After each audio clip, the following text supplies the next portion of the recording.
Rebonjour à tous.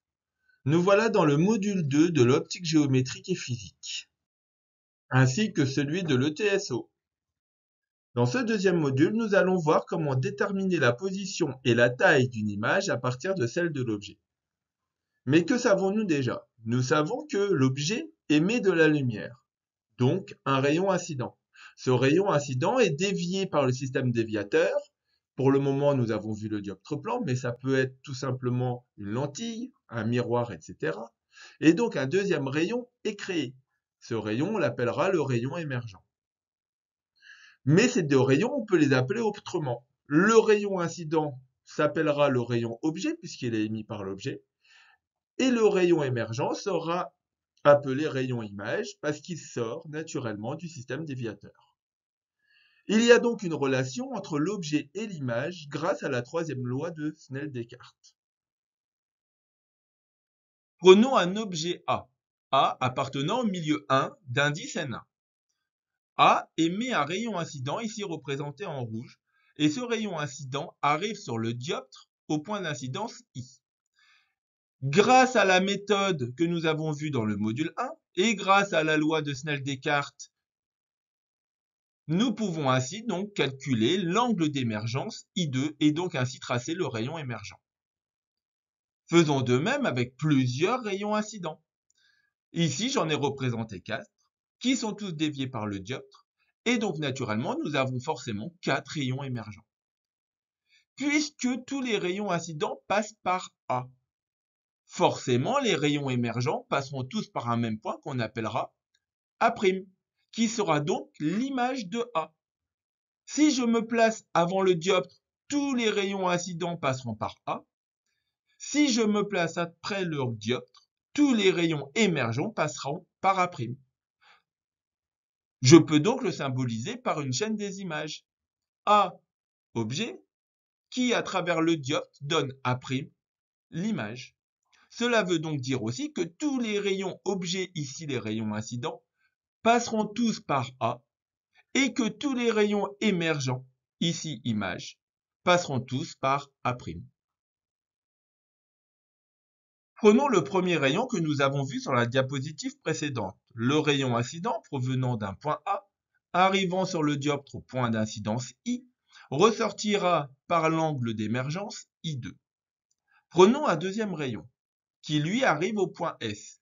Ce deuxième rayon incident, lui, est particulier puisqu'il arrive perpendiculairement au dioptre. Puisqu'il arrive perpendiculairement au dioptre, le rayon émergent est donc la continuité du rayon incident. Ce rayon-là n'est pas dévié. Grâce à ce phénomène-là, nous pouvons symboliser ce rayon incident et ce rayon émergent par l'axe optique. L'axe optique est donc le rayon incident et le rayon émergent le plus simple du système. Il n'est pas dévié. Cela veut donc dire aussi que le point A, puisqu'il appartient à l'axe optique, A' aussi, puisqu'il appartient au rayon émergent. Et tout cela grâce au point S, qu'on symbolisera par l'intersection de l'axe optique et du dioptre.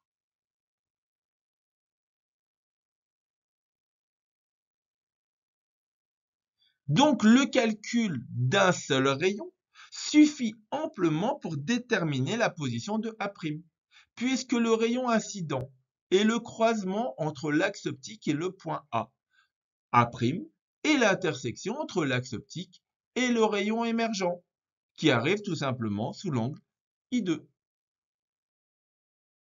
Descartes a donc créé une formule qui permet de calculer la position de l'image A' à partir de celle de l'objet A. Pour cela, il est parti de la troisième loi de Snell-Descartes, qui est N1 sinus I1 égale N2 sinus I2.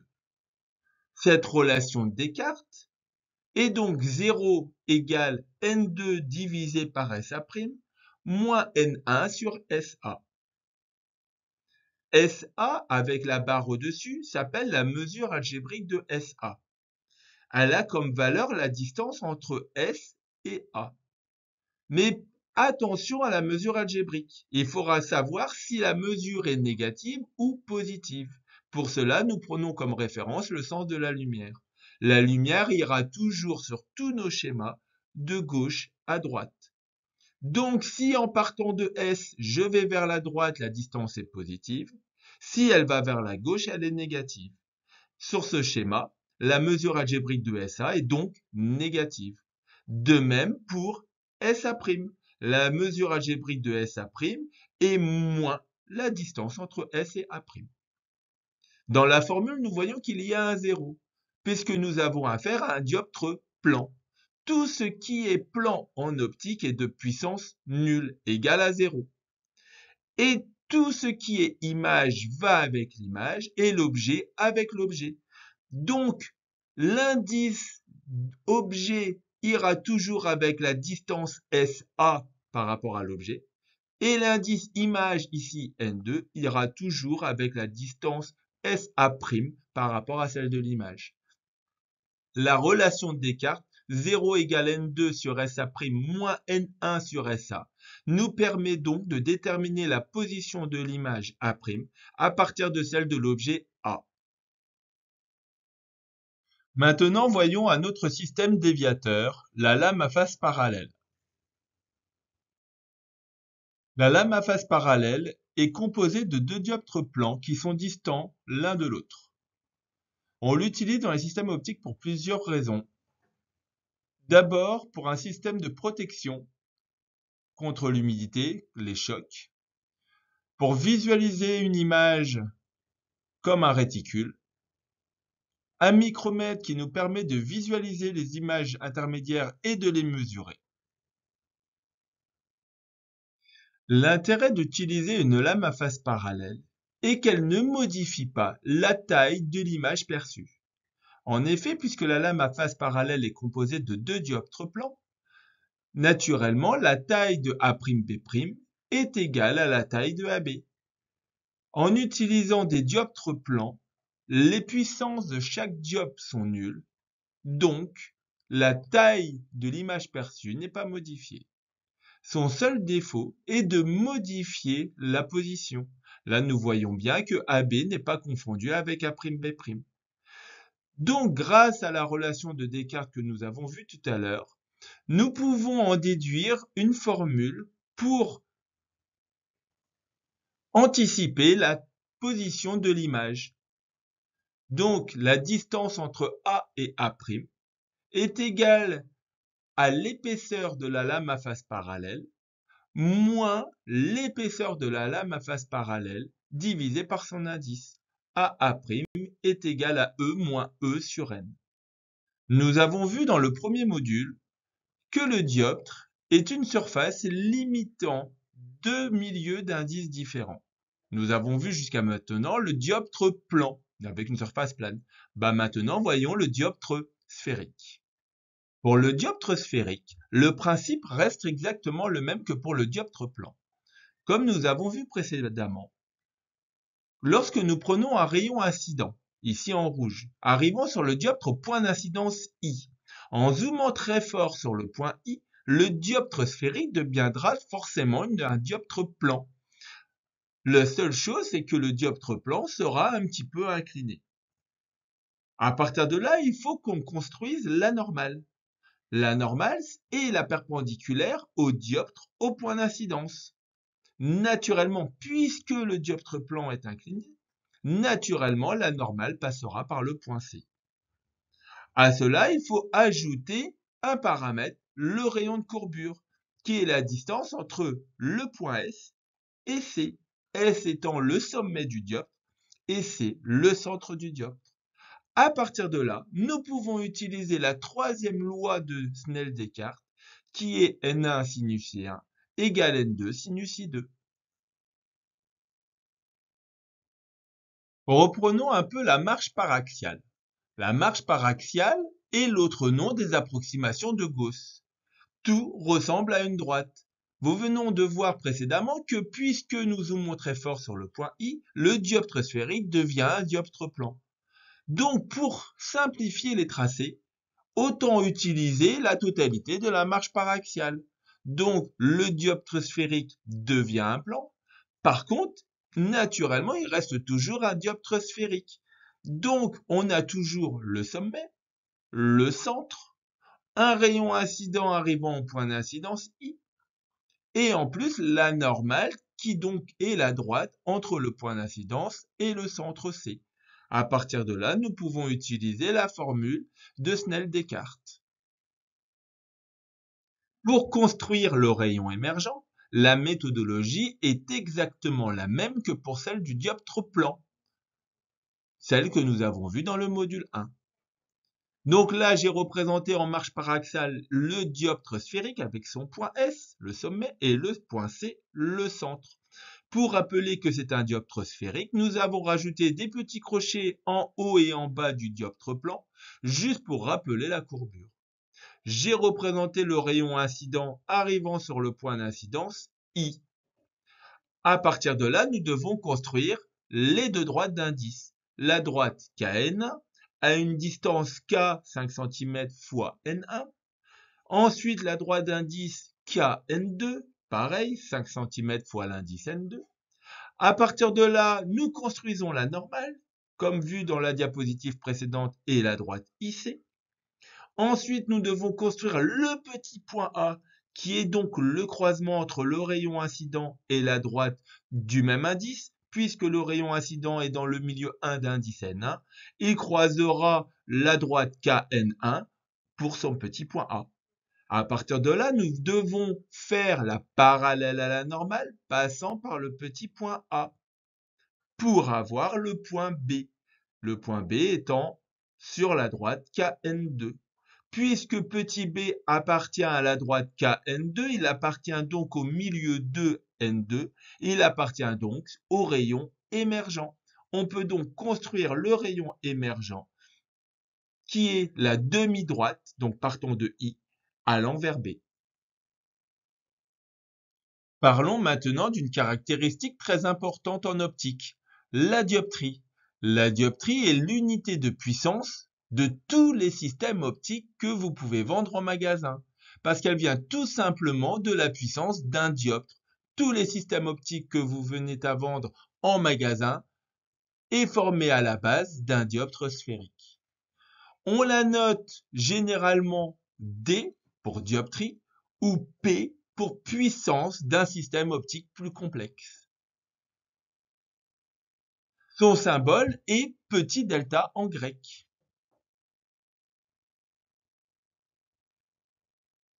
Pour calculer la puissance d'un dioptre sphérique, donc D dans la formule, on doit faire la différence entre l'indice émergent et l'indice incident, N2 moins N1, divisé par le rayon de courbure. Attention, très grande remarque, le rayon de courbure est forcément en mètres. La dioptrie est en fonction du mètre. Comme vous le savez déjà, lorsque nous comparons une dioptrie, nous l'assimilons à 1 mètre. À partir de maintenant, nous pouvons donc adapter la relation de Descartes que nous avons vue précédemment sur le dioptre plan sur le dioptre sphérique. Si vous vous rappelez bien, la relation de Descartes tout à l'heure, il y avait un 0 au début, qui représentait la puissance du dioptre plan. Forcément, elle était égale à 0 dioptrie. Donc maintenant, on va remplacer le 0 par la puissance du dioptre sphérique, qu'on va noter D.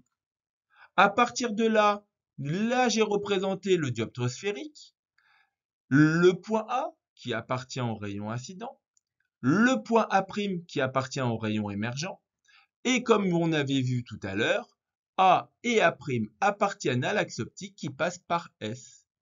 Pour cela, on a fait la chaîne des images. A donne A' à travers le dioptre. La puissance devient donc D, et dans la relation de Descartes, elle se notera D égale N2 sur SA' moins N1 sur S1. Naturellement, cette formule ne change pas. Bien sûr, on rappelle que toutes les distances sont en mètres. D étant en dioptrie, SA' et SA sont en mètres. Parlons maintenant d'un autre point particulier qui est situé sur l'axe optique. On sait que A et A' sont deux conjugués puisque A est objet et A' l'image. À partir du moment où deux points sont objet et image à travers un système, que ce soit un dioptre, une lentille, un miroir, on parle de deux conjugués. Maintenant, plaçons le point A à un endroit bien précis qui est l'infini. L'infini, pour moi, est un point particulier de tous les systèmes existants. C'est-à-dire que l'infini aura forcément un conjugué à un endroit très précis. Comme vous le savez déjà, si vous avez suivi le module de l'analyse de la vision, vous savez que pour un œil, l'infini est situé sur le f' de l'œil. Et bien là, c'est exactement la même chose. C'est-à-dire que le foyer est le conjugué de l'infini, qu'il soit conjugué objet ou conjugué image. Donc exemple ici, dans ce cas précis, le point A est à l'infini. Donc A' est le conjugué de A. Et bien A' sera situé sur le foyer. Sur le foyer, puisque A' est image, il sera donc situé sur le foyer image. Et donc on aura l'infini donne f'. A donne A', A sur l'infini, A' sur f'. À travers tous les systèmes optiques, ce sera toujours vrai. Faisons l'inverse. Maintenant, au lieu de placer A à l'infini, on place A' à l'infini. Que se passe-t-il? On vient de dire que l'infini, son conjugué, est forcément un foyer. Donc, forcément, A conjugué objet de A', le foyer conjugué de l'infini. Donc, A sera sur le foyer. Puisque A est objet, forcément, on va parler du foyer objet. Au niveau de la chaîne des images, ça donne l'inverse. A donne A', F donne l'infini. Les deux sont confondus. Donc, A sur le foyer, à travers n'importe quel système optique, donnera A' à l'infini. Pour placer précisément les deux foyers objet et image sur un axe optique, nous utilisons la relation de Descartes. Dans la chaîne des images, A donne A' à travers n'importe quel système optique. A à l'infini, donc A' sur le foyer image F'. Ici, notre système optique est le dioptre sphérique. Donc, la relation de Descartes nous donne D est égal à N2 sur SA' moins N1 sur SA. Nous savons que A est à l'infini. Donc, SA, en mesure algébrique, vaut infini. Et nous savons que tout nombre, ici N1, divisé par l'infini est égal à 0. Nous remplaçons donc N1 sur SA dans la relation de Descartes par 0. Il ne nous reste plus que N2 sur SA'. Donc nous savons si A est à l'infini, donc D est égal à N2 sur SA'. Dans la chaîne des images, nous savons que A' est confondu avec F'. Puisque la relation de Descartes fonctionne avec des positions, nous pouvons remplacer A' par F'. Donc D est égal à N2 sur SF'.